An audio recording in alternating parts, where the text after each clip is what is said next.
কৃত্রিম শ্বাস প্রশ্বাস আমাদের এই চ্যাপ্টারের লাস্ট টপিক। সো এখানের মধ্যে এটা বুঝতে হলে আমাকে আবার চলে যেতে হবে মেকানিজম অফ কি রেসপিরেশন, শ্বসনের নিয়মটা কি ছিল। এখানের মধ্যে একটা ডায়াফ্রাম ছিল। এই ডায়াফ্রামটাকে তুমি যদি উপরের দিকে চাপ দাও তখন হচ্ছে লাংস এর জন্য জায়গাটা কমে যেত, লাংস কার্বন ডাই অক্সাইডকে বের করে দিত। আর ডায়াফ্রামটাকে যদি তুমি নিচের দিকে নিয়ে আসো তখন হচ্ছে লাংস এর জন্য জায়গা বেড়ে যেত, তখন হচ্ছে অক্সিজেন ভিতরে ঢুকতো। এটাই ছিল মেকানিজম। এখন তুমি যদি চিন্তা করো, তুমি যদি নিজে নিজে জোরে শ্বাস নিতে চাও, দেখো তো একটু চেষ্টা করে জোরে শ্বাস নাও, দেখবা হচ্ছে তোমার পেট ওঠানামা করতেছে। কারণ কি? তুমি পেটের মাসল গুলাকে কন্ট্রোল করতে পারো। যে আমরা যেটা অ্যাবস দেখি না, পেটের মধ্যে এখানে কতগুলো অ্যাবস থাকে না, এটা সবার মধ্যেই আছে। যদি এই মাসল গুলা তুমি খুব বেশি ব্যায়াম করো তখন হচ্ছে কি এরকম বাইরে দেখা যায় আর কি, এমনি সবার মধ্যে অ্যাবস গুলা থাকে। তো এগুলা দিয়ে তুমি যখন পেটে চাপ দাও তখন কি হয়, এই ডায়াফ্রামের মধ্যে একটা চাপ পড়ে। এজন্য হচ্ছে তুমি দেখবা, তুমি যখনই জোরে ধরো 1 মিনিটে তুমি 200 বার শ্বাস নিতে চাচ্ছ, তখন দেখবা তোমার পেট ওঠানামা হচ্ছে। কারণ তুমি প্রেসার দিচ্ছ পেটের মধ্যে, এখানে যা কিছু আছে সবকিছু নিয়ে প্রেসার দিচ্ছ, এই কার্বন ডাই অক্সাইডটা বের হয়ে যাচ্ছে। পরে হচ্ছে তোমার পেটটা যখন আবার সরাই ফেলতেছো, এটা নিচে নেমে যাচ্ছে, অক্সিজেন ঢুকতেছে।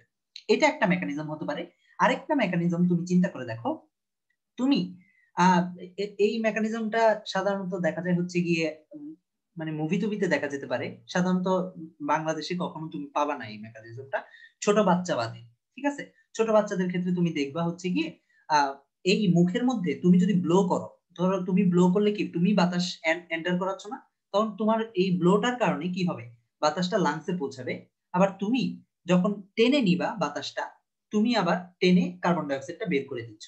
এভাবে তুমি আর্টিফিশিয়ালি এই কাজটা করতে পারো। তাহলে দুইটা ওয়ে আছে, আমরা আর্টিফিশিয়ালি কন্ট্রোল করতে পারি আমাদের রেসপিরেশনটাকে। একটা হচ্ছে মাউথ টু মাউথ ব্লো করার মাধ্যমে, আরেকটা হচ্ছে আমাদের স্টোমাকের মধ্যে প্রেসার দেওয়ার মাধ্যমে।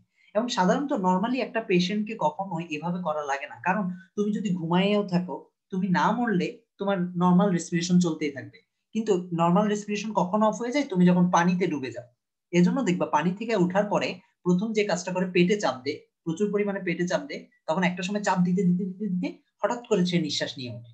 তোমার এই যে কিছুক্ষণ যে বন্ধ ছিল ওটা কন্টিনিউ করা লাগে। ওটা যদি কন্টিনিউ করতে থাকে একটা সময় অটো রেসপিরেশনটা শুরু হয়ে যায়।